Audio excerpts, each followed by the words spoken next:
in a faraway land called Washington Heights. Say it so it doesn't disappear. Washington Heights. Lin, I feel like I have to say bendición because you're so immortal. Ay, Dios me la bendiga. Yo soy dominicana. I'm Dominican. I can't even put into words how much this film means to me. There was a scene in the first 10 minutes of fried sausage and cheese, of salchichón con queso frito. And I was like, yo, this is gonna be in the movies. We made it. We made it, Lin.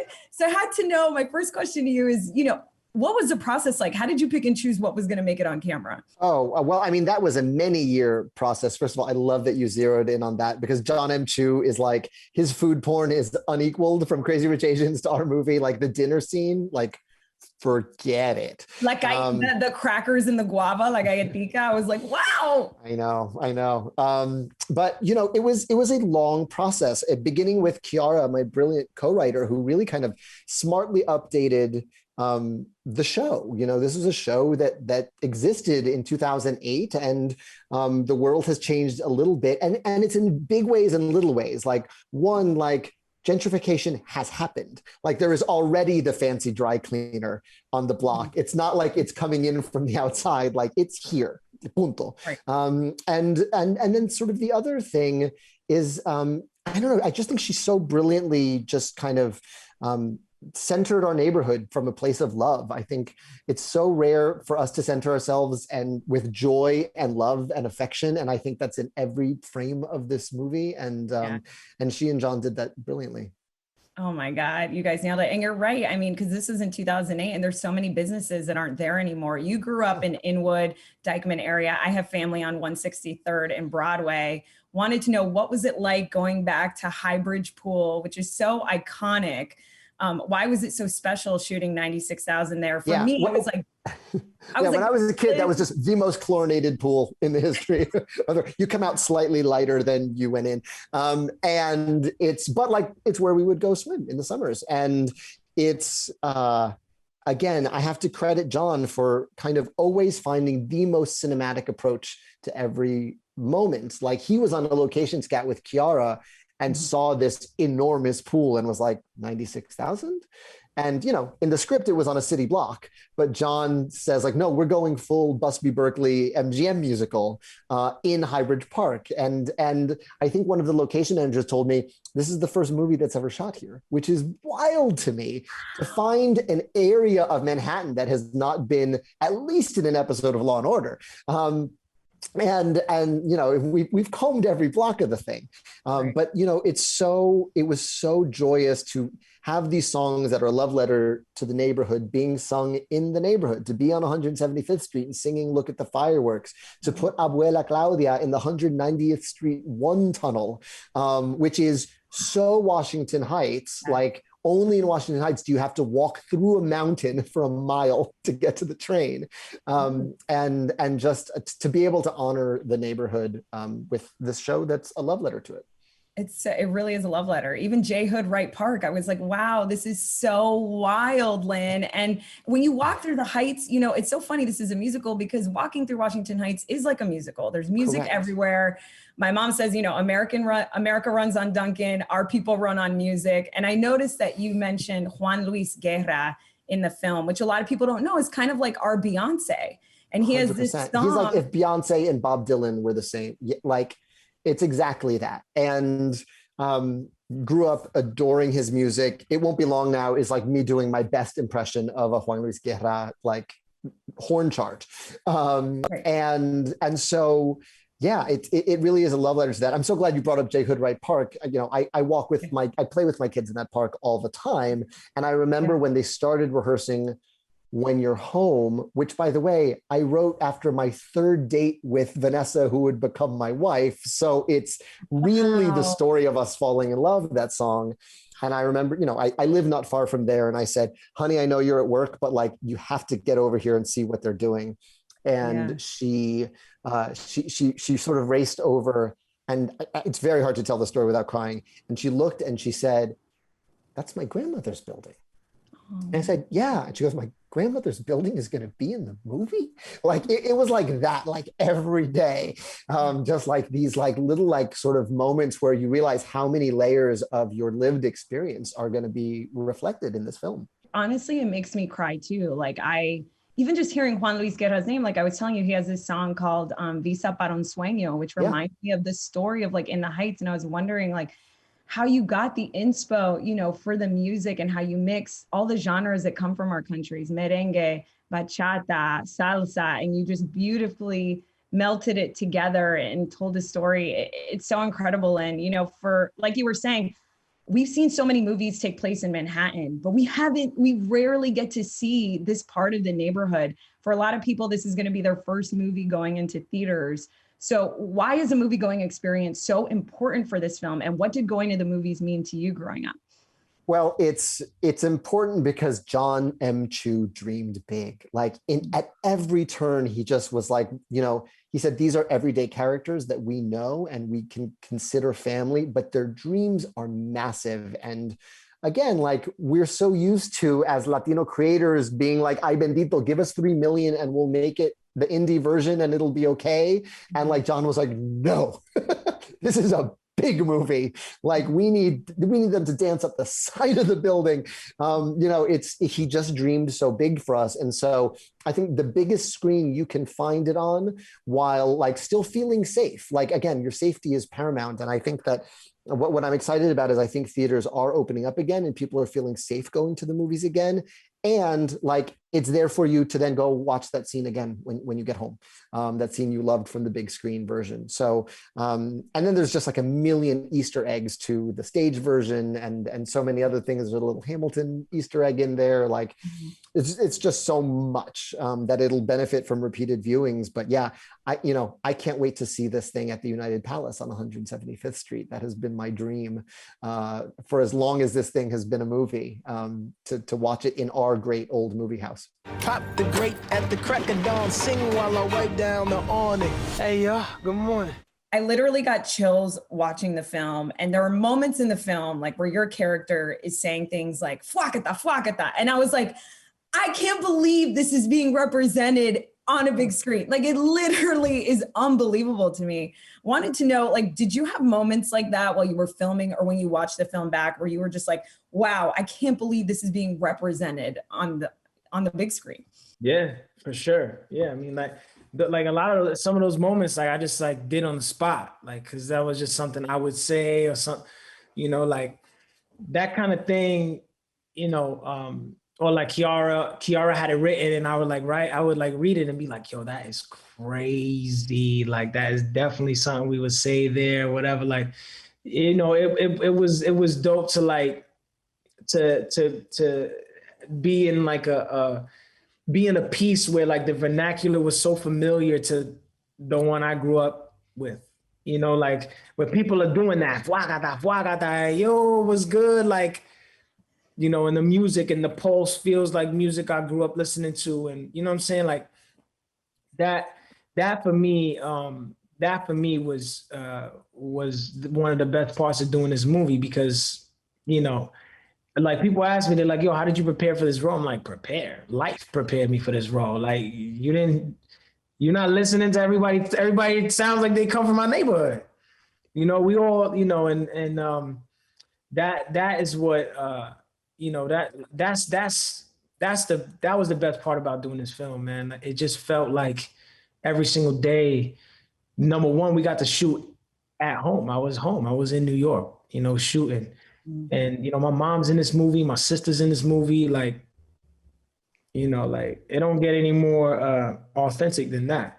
It's wild, man. And, you know, a lot of people don't know you're Puerto Rican. A lot of people don't know that Dominicans and Puerto Ricans actually have different accents. So I was curious, what did you do to sort of bring that Dominican accent out? Did you prep? I mean, I grew up around a lot of Dominicans, you know, so yeah, you know, the Dominican accent, especially in Spanish, is not the same as Puerto Ricans. And then what's crazy is that New Yorican Spanish is different from Puerto Ricans on the island. Right. That's what people don't understand either. You know, I mean, it's so intricate, right? Like Puerto Ricans who grew up in Puerto Rico speak different Spanish than Puerto Ricans in New York, right? And as do Dominicans, and the Dominicans in my neighborhood, obviously the dialect was very different from Puerto Rican. So it was like just remembering those inflections, and remembering, like, I had one of my boys who he was one of my closest friends in high school, my boy Luciano, who I like I used to remember Tato. He used to be like, La vaina loco. Like it's almost like a song. Yeah. You know what I'm saying? Yeah, like, and people don't realize too that we abbreviate everything. So instead of saying "Hola, cómo tú estás," it's "Hola, cómo tú estás," and it's so quick. Yeah. Right. I also wanted, it's funny that it's just wild that you have this part, and I can't wait for the world to see you in it. I know that Lin saw you at the Kennedy Center. I'm sure you've been asked this, and he wanted you to play it. But John, the director, really wanted untapped talent. But you guys went to breakfast, cried over breakfast burritos. What did you say to him that you think made him think, we need this guy in this part? I just told him my story, man. I think it was really just like, so John, we just shared stories, and we had so much in common, even though we came from totally different places and totally different cultures, grew up in totally different cultures. Like there was still this, there was this common ground where it was just like, it was hard. And I think, how we got emotional, where it was, I think where it landed for both of us was that, like, we were both sitting in this, at this breakfast spot with the opportunity that we both have, him being able to direct the film and me even being considered for it, like, and how far we've come after sharing each other's stories. And I think that is what got us emotional. Like, man, like, we're here, and how much family means to both of us. And, we were just sharing, he was sharing about his family's restaurant and how long it's been open. And, and I was talking about my mom and my my relationship with my father and the dynamic of that. And, like, and growing up with two siblings and what that was like, and growing up in the hood, and just like, and my journey and, like, how it was just, I just didn't even think I would have a college to go to. And it was just like miracle after miracle, angel after angel in my life, So I think that's what connected us, It was like humanity. It was just us connecting as two human beings and being like, I feel you. I love that. One of the scenes that got me really excited was the scene at Highbridge pool, which is so iconic. And a lot of people don't know how iconic that pool is. What was it like shooting that scene and just being there on set? That scene was wild because it was cold that day. It was cold, it was rainy, and it was gray. Damn. Thank God for VFX, because let me tell you, that water was freezing. But that was one of those moments where, like, someone asked me the other day, like, what was one of the most special moments on set, something like, one of the most special days shooting. And I said, like, when we did 96,000 and it was cold and rainy, and, like, everybody was freezing, but the dancers in the water, like, John got in the water, took his shirt off, got in the water with his iPad, and, like, just in the mix with everybody. And I was just like watching this, right? Like, it wasn't my turn yet to get in there. And I'm just like standing back like, this is next level. Our director is in the water with everybody, just in the mix with his iPad doing his thing. And I was just like, this is what's up. And I remember, like, right before we were gonna shoot that big sequence that made it into the commercial, the 96,000, everybody splashes the water and everybody, everyone was freezing. And they were like, and I was just like, we were just like, let's go, this is culture, let's go, this is for the culture. Wow. And everybody was yelling at the top of their lungs, and it was almost like you could feel this electricity all around the pool. Wow. And then John always counts down 3, 2, 1 before he calls action. And he'd be like, 3, everybody's yelling, 3. They're like, yeah, let's go, 3, 2, 1, action. Oh, and everybody just splashing the water. And I was just like, this is crazy. For a lot of people, this is going to be the first movie they might see in theaters. Why is the movie-going experience so important to this film? And why was going to the movies so important to you in your life? We made it for the movies. Like, that's how it's shot for the movie theater. It's the sound. Alex Lackamore, our music supervisor, just sent me a video of him listening to the music in Dolby. Like he was just, like this was made for the movies. And, you can watch it at home, but there's nothing like, there's nothing like seeing this. There's nothing like experiencing this the way it's intended to be experienced, right? In the cinema. And that's why I encourage people, if you can do it safely, go to the theater, go see this in the movie theater.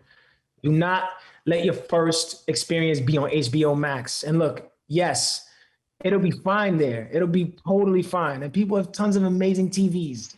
Or sometimes people, people can't get to the theater, and that's okay. But if you can, please do your best to make that your first experience watching it, and and I think like that, going to the movies as a kid, for me, that was like a thing. That was, even as a teenager, right? When you're going on a date, you're going to the movies.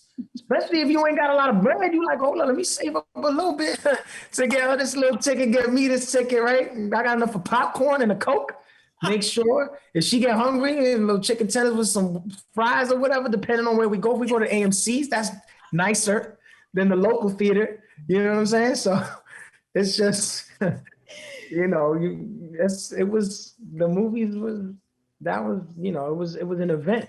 It was always an event going to the theater, and I think that's something that is so sacred. And it's like, there's something special about going to this place where it's like all the lights go down and you're there for that singular experience, right? And it's like, hopefully nobody's on their phone, right? No one's distracted or anything. It's just a group of people focused on this one thing, and it's that story, whatever's playing on that big screen, and that to me is special. That to me is connection, right? Even if people don't say anything to each other, they're laughing at the same things. You hear, 3 people in the row sniffling at the same sad moment. Yeah. That's connection, right? And I think that these are the moments that we yearn for, right? Especially after what we've been through as a, not just a country, but on a global scale.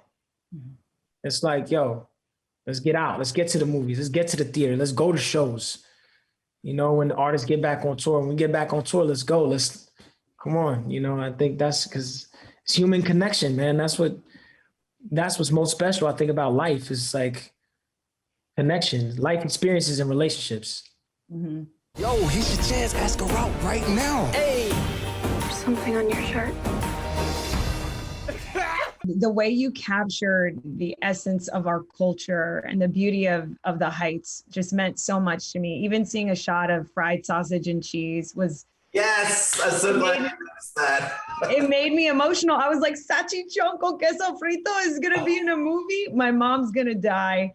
Thank you so much. I feel like you went from Crazy Rich Asians to Crazy Poor Latinos.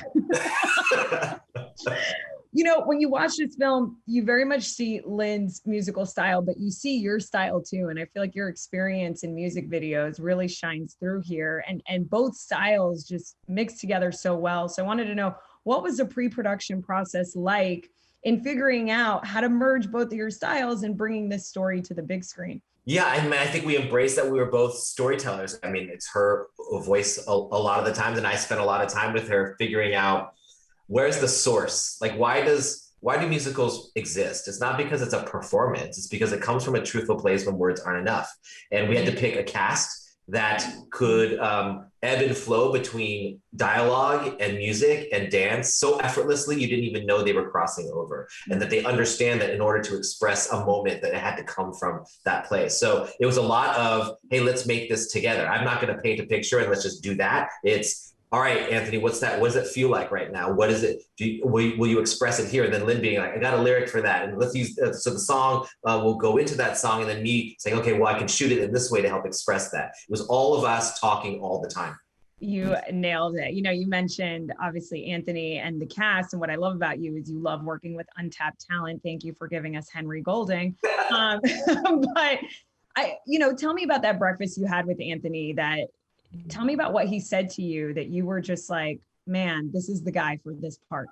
He just told me his story about what it means to struggle. I think he told me a story of what it means to yearn for something, to dream about something, but not think that you're worthy of it, that you don't deserve it. and that his teacher came to him, and not just his teacher, but many people along the way kept saying, no, you deserve it. You belong here. And that touched me because I know how that feels to be growing up in a Chinese restaurant, trying to be a director and not thinking there is a real path for that, but just trying to believe somehow.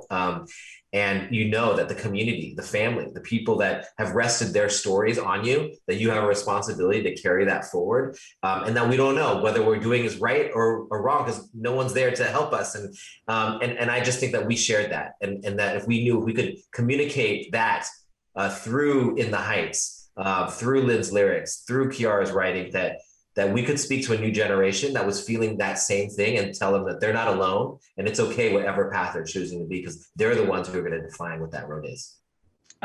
It's such a nuanced, complex feeling, right? Like sometimes we as first generation, we inherit a dream that we don't even know if we want. I wanted to talk to you about, Highbridge Pool. It's such an iconic pool. I have family that lives on 163rd and Broadway. Oh, cool. And so, walk me through all of it.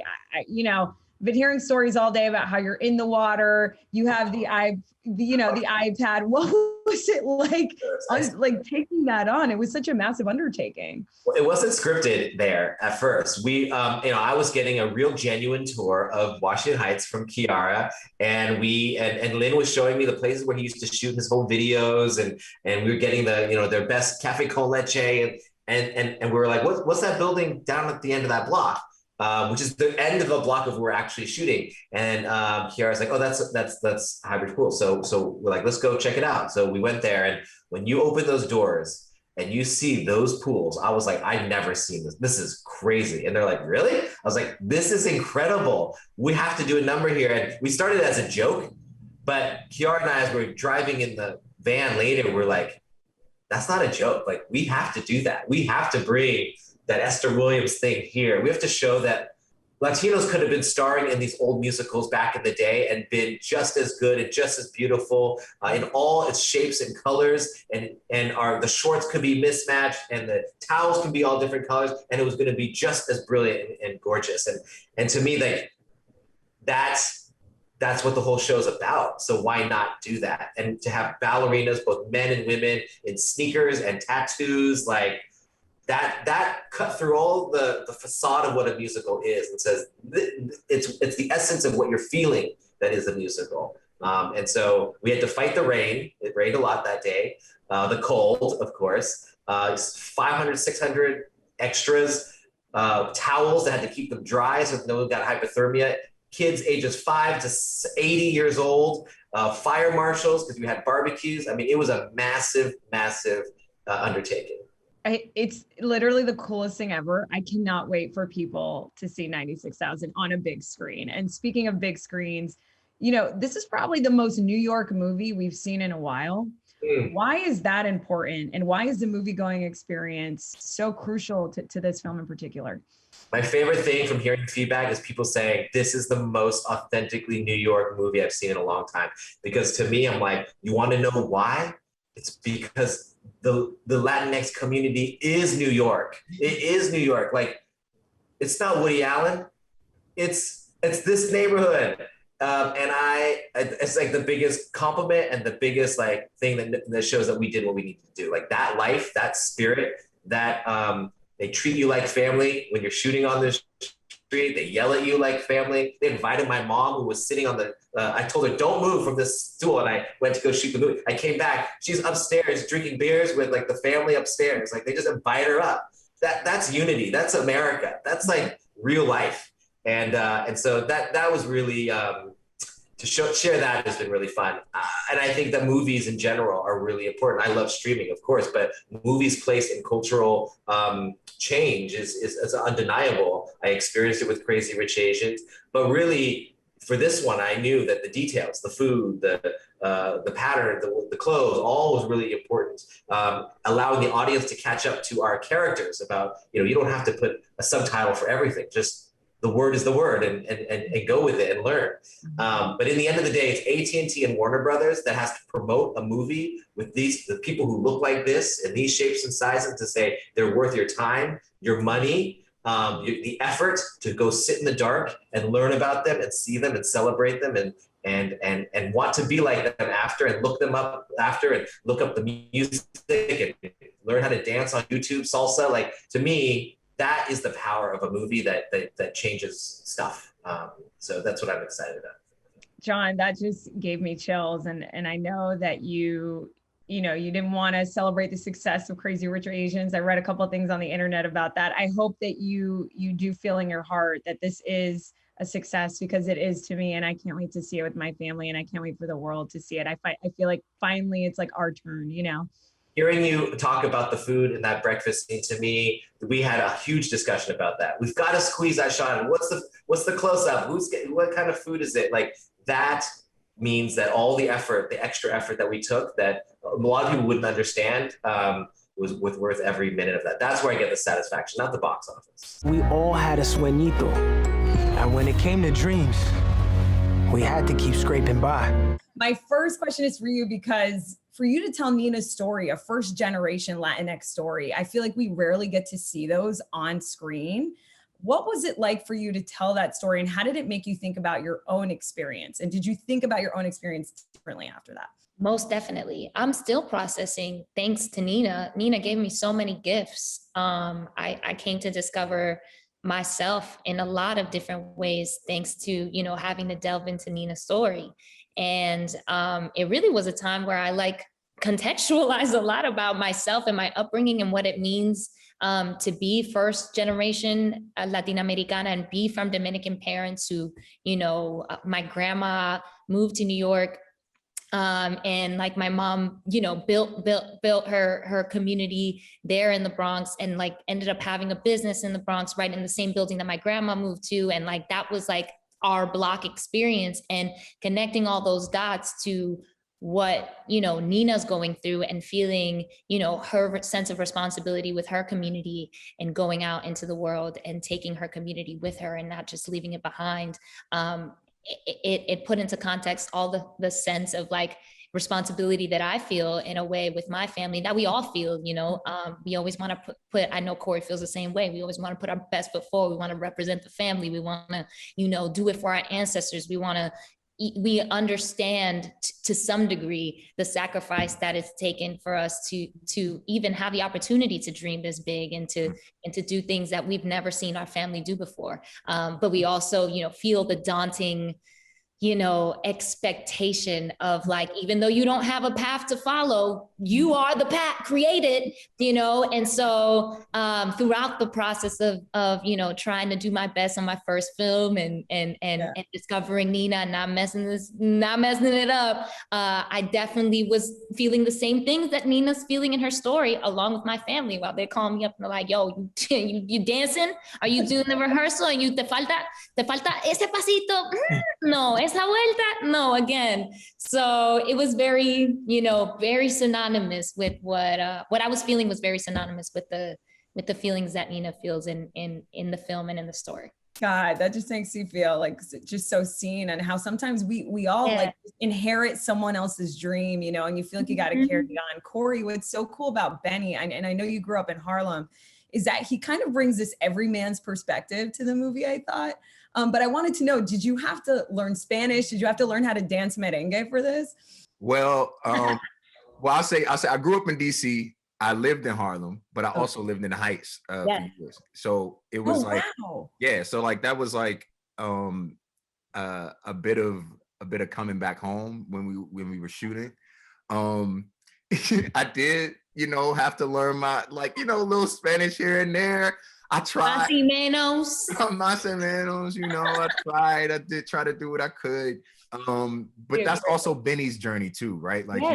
He came to the Heights, and I think when he was very young, and sort of grew up loving and embracing that community, and also finding the similarities. I love that you, Naz, that you said that he, it was sort of looking for those, or that he's the sort of everyman, because I think he does sort of bring out the best in all of us. And he tries to do that with, obviously with Nina, and or just find the best in all of us, and in himself.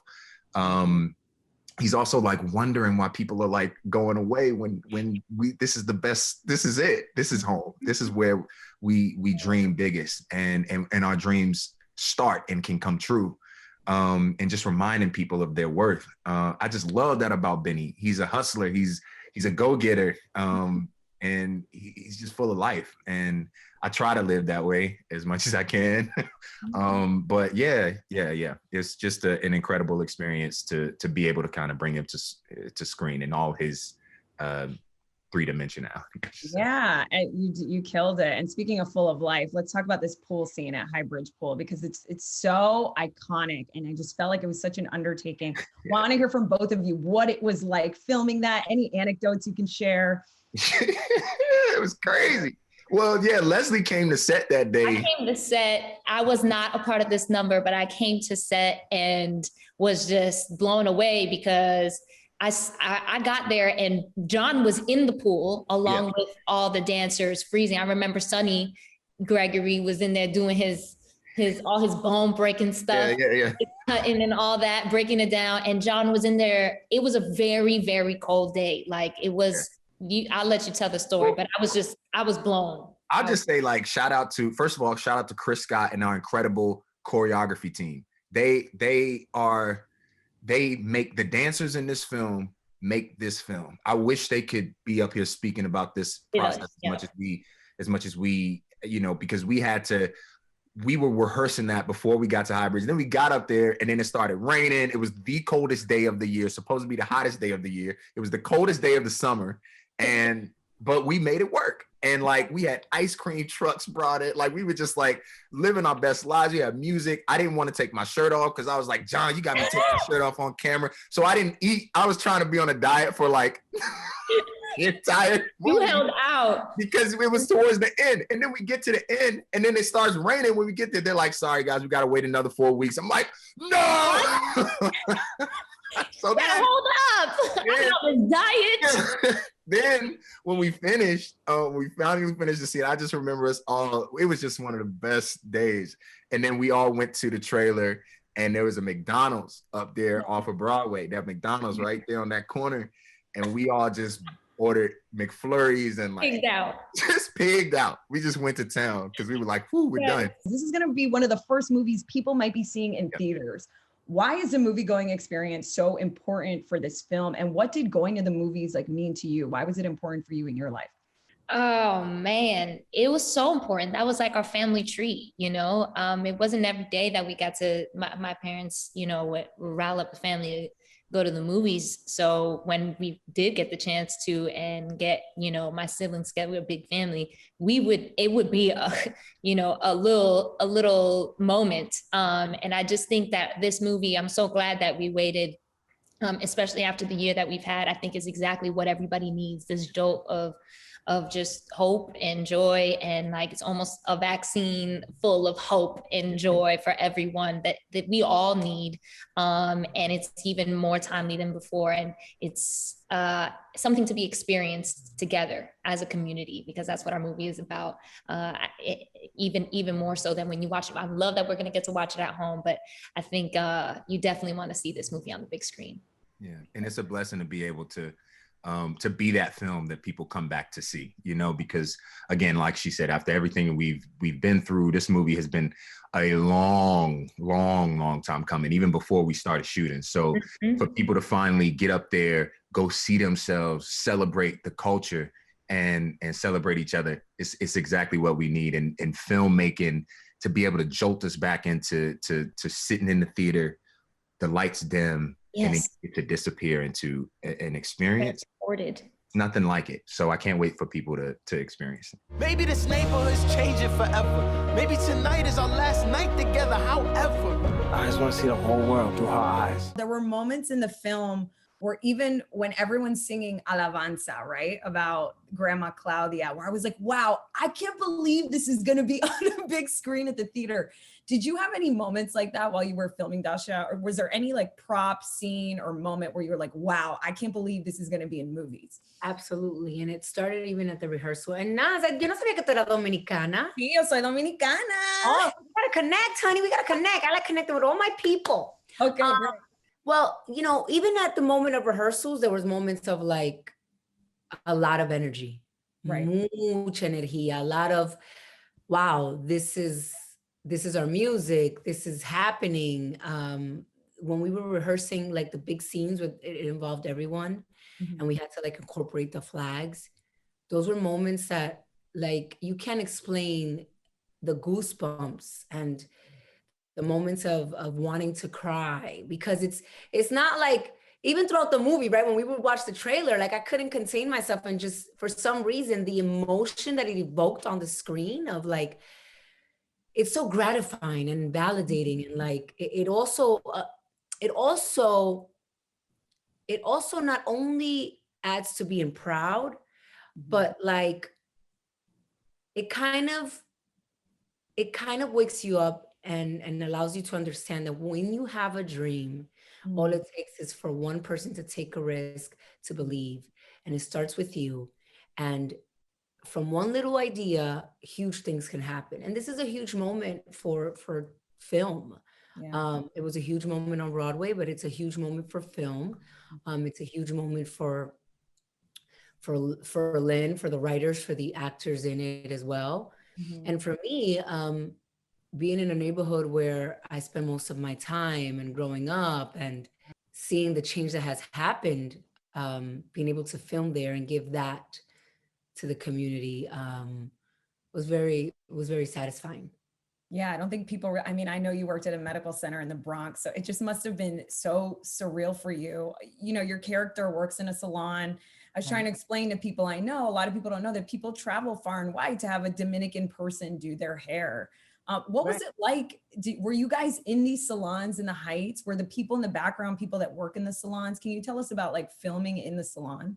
Well, the salon was actually created. It was a set. It wasn't a real salon, right? So shout out to the crew and set design, because they were amazing. But you know, I think that for me, the inspiration was from my own experience I am Dominican. I grew up in a salon, you know, like this is culturally something that we're known for. And even though the story is not, it's in Washington Heights, it's not based on Dominican, it's based on the Latinx story of dreaming, of gentrification and so on. And so I drew inspiration from my aunts and my mom and my experience, right? But everyone was so supportive. And I think that it's important to understand that in this community, there's a lot of love, there's a lot of pride, there's a lot of celebration. And for me, it was important that I bring that forth in my performance, and that I represent being Dominican and being proud, and that, you know, it might be noise for some, but it's not noise for us. It's our background, it's our soundtrack. Yeah. And I always say that, like, I don't mind the noise, because for me, what is noise is my music.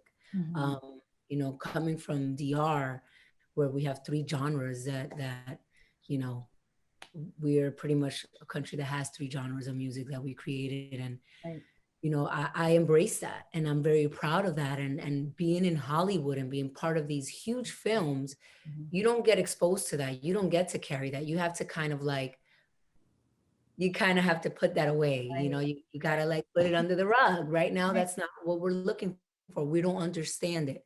And that's okay. We don't have to understand it. We just have to connect with it. And that's why my trajectory as an actor for the last almost a decade, I've been part of huge projects that have pushed the dial forward, but have been impactful in the industry.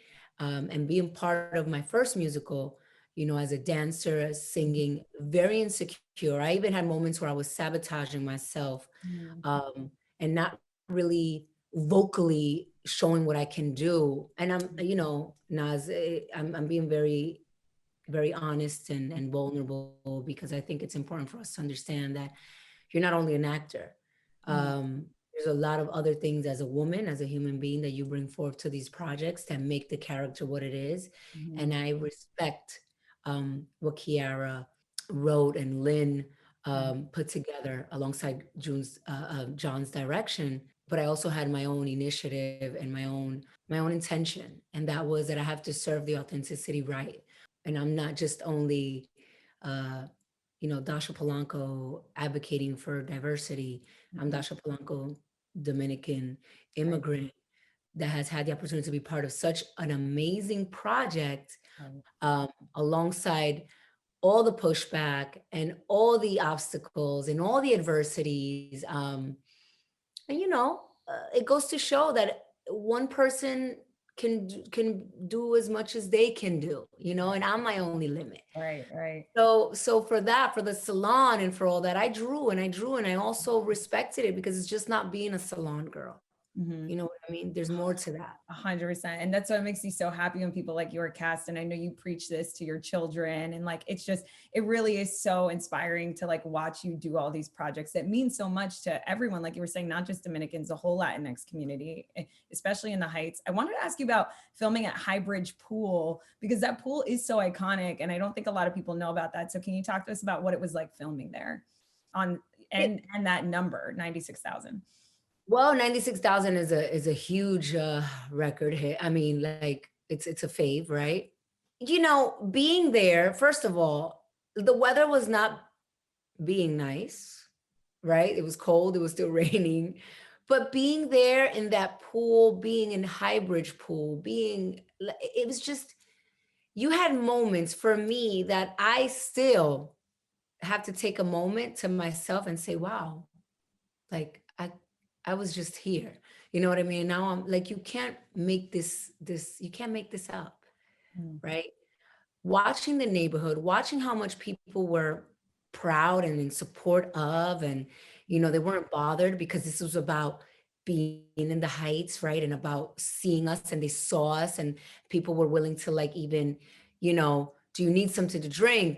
It's just a very warm and welcoming community. And so, even though the number took so long, the dance community, I mean, the work that they put into what they do. I mean, these are artists that speak a language with their moves, right? And they were part of this in the water, but for the same cause, for the same purpose of creating this story, and bringing it to light. And that you can't really relive, you can't explain it, you have to experience it. I mean, you had all ages, all the diaspora, skin tones, I mean, origins. It's a true resemblance of what the world and what we should see on TV, right? Where it's not about, let's check a box. It's about, let's just tell a story. Yeah. And let's connect, right? Nifty in small ways, little details that tell the world we are not invisible. This must be so exciting for you, because you were in the Heights in off-Broadway. So to be in this role from off-Broadway to major motion picture, I wanted to know, did you add anything to Abuela Claudia? Well, Naz, I was in the readings, the workshops, off-Broadway, Broadway, and then now the movie.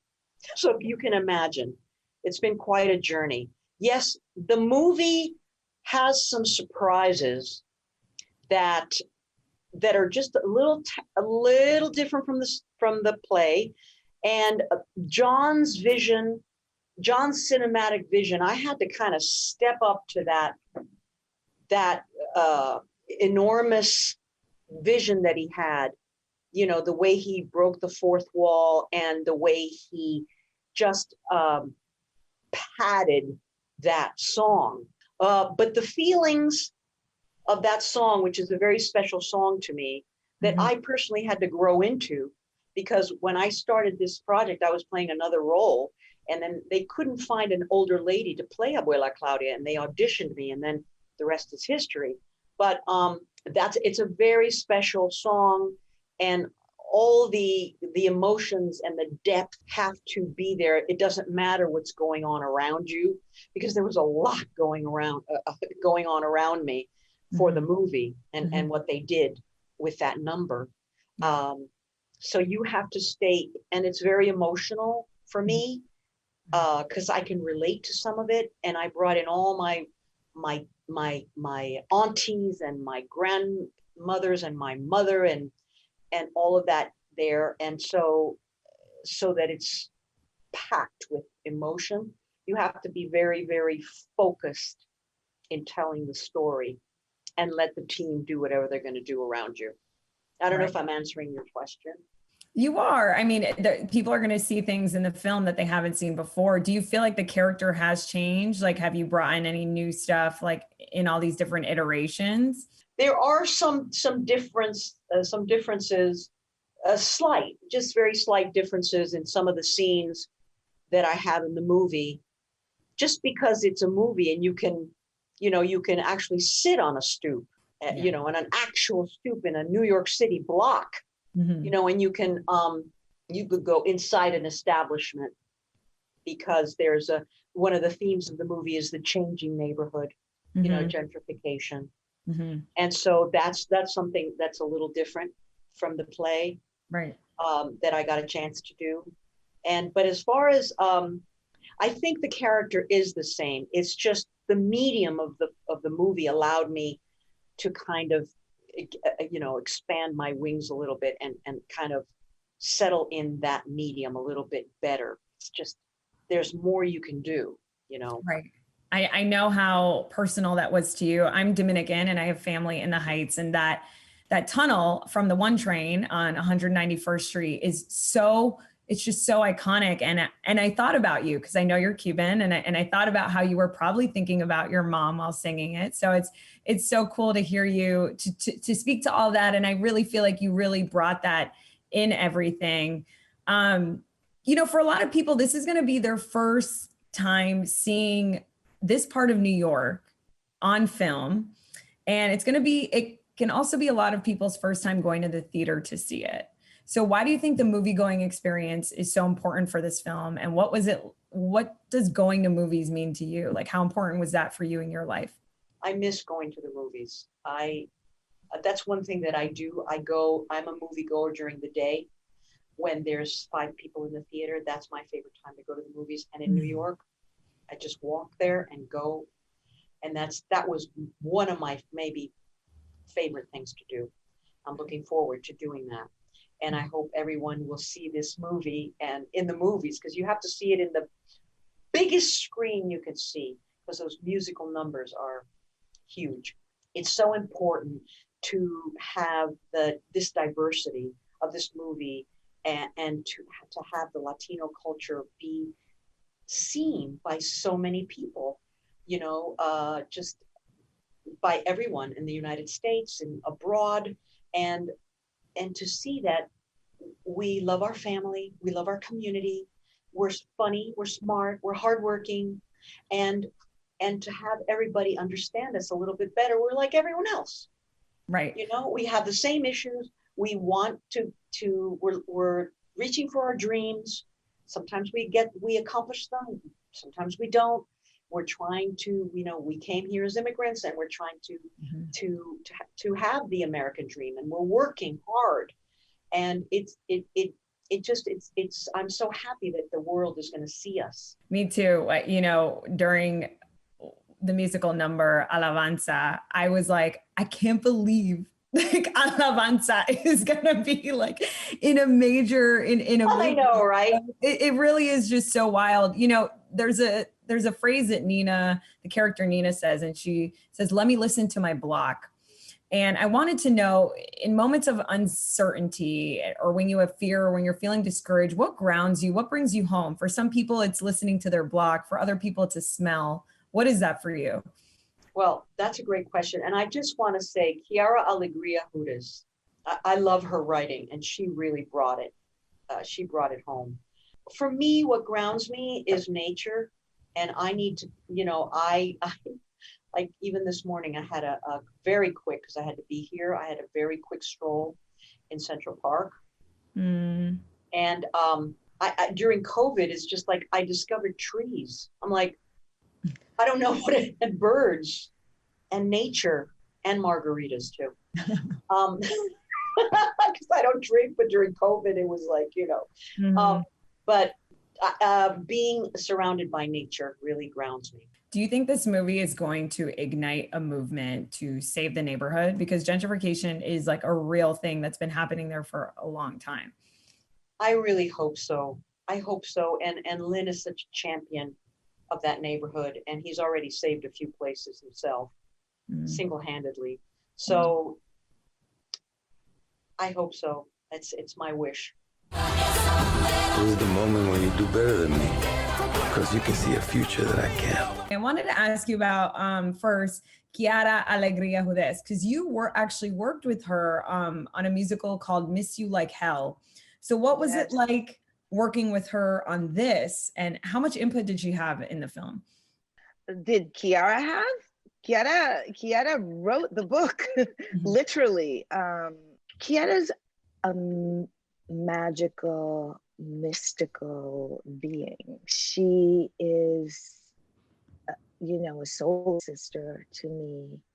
And I can't say enough about Chiara, like she happens to be an amazing poet writer. Like she tells the truth in this funny, humorous, and yet very poignant and specific lens that she brings that is very heart-opening. I think that, I've been very lucky to work with people who have created works that are very open-hearted. And Chiara is an open-hearted writer. She knows how to articulate the open heart. Yeah. Was there any moment for you on set or any prop or any scene where you were just like, wow, I can't believe this is going to be represented on a big screen? Yeah, all of it. Specifically, what comes to mind is just, the Highbridge pool in 96,000, all those faces and bodies in the pool, like, dancing up a storm. And that's one. The image of the outside of my salon, Nelson Coates did a wonderful job of replicating. I'm sorry, an artist named Angurria who does the Afro Latinas and the Latinas, in curlers hugging and solidarity and having black and brown faces in full curlers and majesty. And they're very sort of, that to me, to see that very centered in a film was incredibly gratifying. I felt the same way, because a lot of people don't know that people travel far and wide to have a Dominican girl, blow out their hair. Like people just don't know that stuff. It's so true. But now people will. But let's go back to Highbridge Pool, because that pool is so iconic, Daphne. So what can you tell us about what those 2 days were like filming that number? Really fun. I mean, they were a lot of fun, because we were just getting to, it was at the beginning-ish of the shoot. Or maybe I remember that wrong. It was the day that we were all working out to get really in good shape for. I remember that much. So once we got over that hump. So it was not at the very beginning, but I digress. It was so inclusive. It was like a party every time we were on the set. And what's really incredible is that people are working. So you can't be loud and all crazy, like really party. And yet that energy was so there. But when it's go time, especially when you're waiting for the sun to come out and they're set up with the shot and then it rains. So we got this kind of, and just the precision, the implementation of like excellence, like in go time was just magic. Amazing. It is magic. I can't wait for the world to see that on screen. For a lot of people, this is going to be maybe their first movie that they see in theaters. And what's exciting to me is that we've seen a lot of movies take place in New York, right? I don't know if we've really seen this part of Manhattan. So can you speak to that and why the movie-going experience is so important for this film? Because exactly what you said, New York is a beautiful, beautiful city. It is so photogenic and it's so alive. And I know I'm partial, but Washington Heights specifically is a gem. It's it's the heights. And the views are spectacular. Just the way the light hits, you know, they talk about Provence and how the, you know, the Impressionists, they're French because of the way the light hits in France. You know, the light hits on Washington Heights, really nice. There's some serious Impressionists up there. And this is like a Heights Impressionist painting, like the kind of beauty that can be created when you have an environment that's so beautiful and fertile. And to celebrate that. It's so beautifully well said. I love the way you describe that. There's a phrase that the character Nina says in the film that really stuck with me, because I have family that lives on 163rd and Broadway, and she said, "Let me listen to my block, and when this everything goes away, it really does sound like what Washington Heights sounds like." So I was wondering, what do you do to ground yourself when you're feeling uncertain about something, and to gain that feeling of home? For some people, it's listening to their block. For other people, it's a smell. What is that for you? I would say breathe, right? That's not the right key, but you know, I'm not gonna sing it. Just breathe. You know, the way that, yeah. Like it is such, just to breathe in and breathe out. The power of that is sacred. And yeah, that's all I got for that. You know, this pandemic really had us all slow down and really some of us got to feel in ways that I know I, you know, had to meet another side of me that really needed to be patient and full of hope.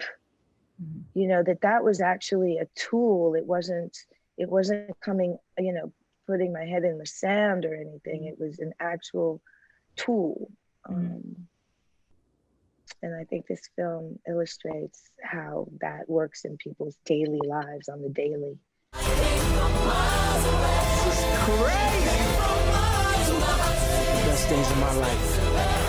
And I built my little dream, my sueñito. Here, in Washington Heights.